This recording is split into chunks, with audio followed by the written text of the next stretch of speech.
Alright, so I'm down here at the range, so please forgive the loud popping noises. I'm going to do a quick video on basics of how I shoot on a bench rail. And this is the way most people are going to shoot. They're going to come down to the range and sight in their rifles, and they're not going to be doing it military style where they're laying on the ground or anything like that. They're going to be shooting from a bench. So one of the things I do is I like to use a bipod personally, because when I go out hunting, this is what I use also. I don't carry sandbags out when I go hunting. I just use the bipod.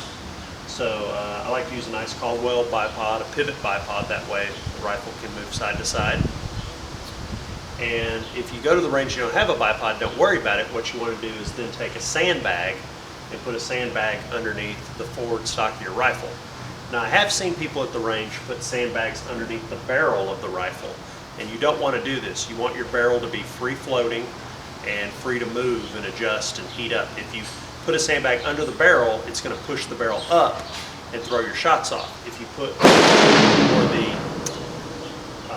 bipod underneath the stock of the rifle, then the barrel is free floated and it's naturally how it's supposed to shoot. So always put the sandbag or the bipod underneath the stock. Don't ever attach it directly to the barrel if you have a choice in the matter. I also have my scope set up here.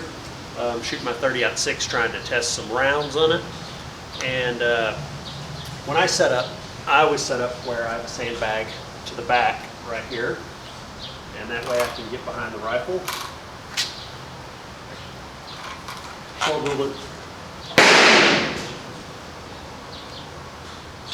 I can shoulder it properly. Move the sandbag back. If you move the sandbag back, it lifts the back of the rifle up, pointing the rifle down. If you push the sandbag forward, it raises the barrel up. So depending on what you're aiming at, you just move the sandbag on it.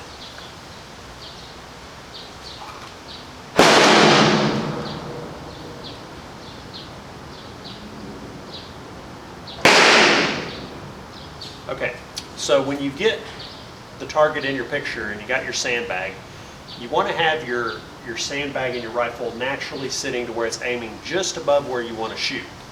And then when you squeeze the sandbag, give the sandbag a little bit of a squeeze, it lowers the muzzle and gets you right on target. So you want to control the up and down by squeezing the sandbag. You also want to place the rifle, the butt of it, firmly against your shoulder. And then when you pull, you want to pull the trigger very slowly, keep it on target, and squeeze the trigger very slowly until the gun goes off. That way you don't pull your shots. If you just pull the trigger hard, you'll be pulling the rifle right or left. If you squeeze gently and smoothly and then the rifle goes off and it surprises you, then you know that you're pulling right down on target and not making any flinching mistakes. So I'm going to take a shot real quick.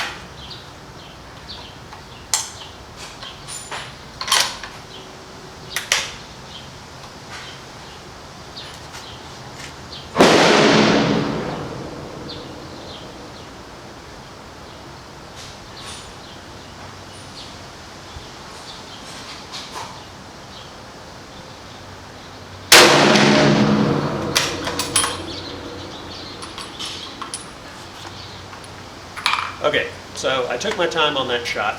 Another thing I do is when I get ready to shoot, have my finger on the trigger and I'm ready to shoot, is I exhale halfway. Now some people say exhale all the way, some people say take a deep breath and hold it. What I do is I just,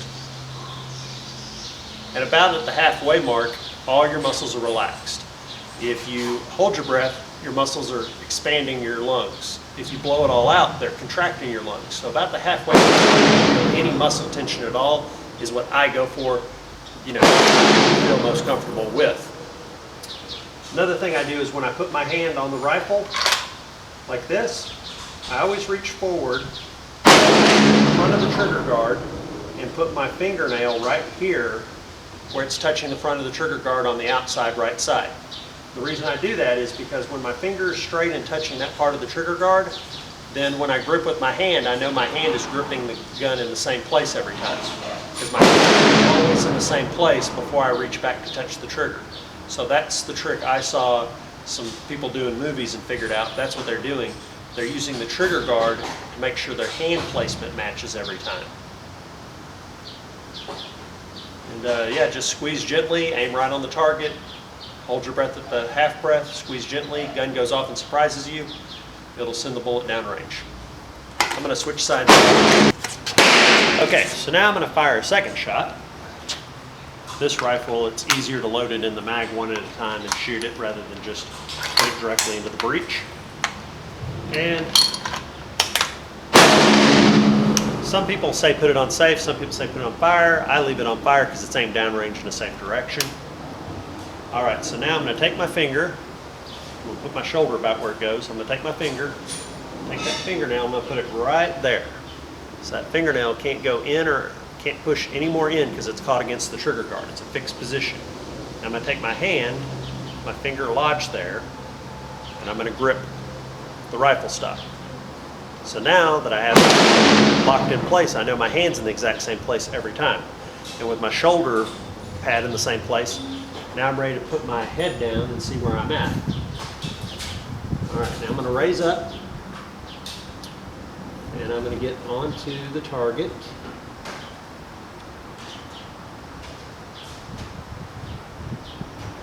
Okay, I'm going to reach back and slowly pull the trigger.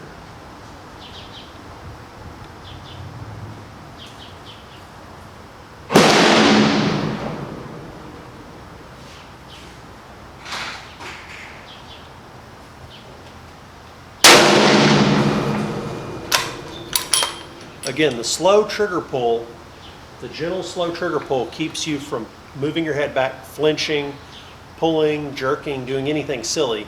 So keep it right on target and just pull nice and slow. Now over time you may get to the point where you shoot so much you just pull the trigger and nothing happens.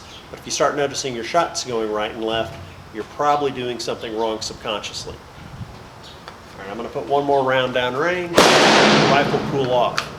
I only like to shoot about 3 rounds at a time, and then I give it about 10 minutes to cool off to make sure the barrel doesn't get overheated. If you're shooting very quickly, the barrel will get hot and overheated, and if the barrel's above, gets really warm, it's going to throw off the dynamics of the shots a little bit because a hot metal is more,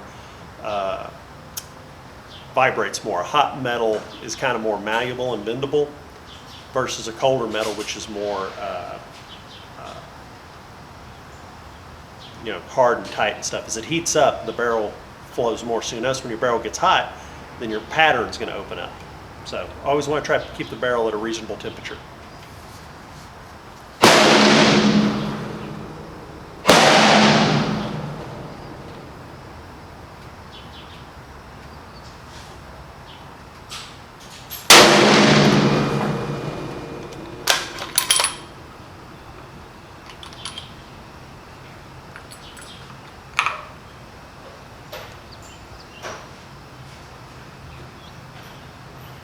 All right, so this rifle's brand new. I'm still breaking in the barrel. Not good yet, but I'm going to keep testing it until I find a round that works in it or the barrel's broken in, and then all the rounds will work in it. So I'm going to let it cool off. And again, these are just a few basic tips that I do when I'm sighting in a rifle and testing rounds here at the range to try to make it uniform. You want to try to do everything the same every time. I know it's very hard, but if you do a few steps the same, you're eliminating variables.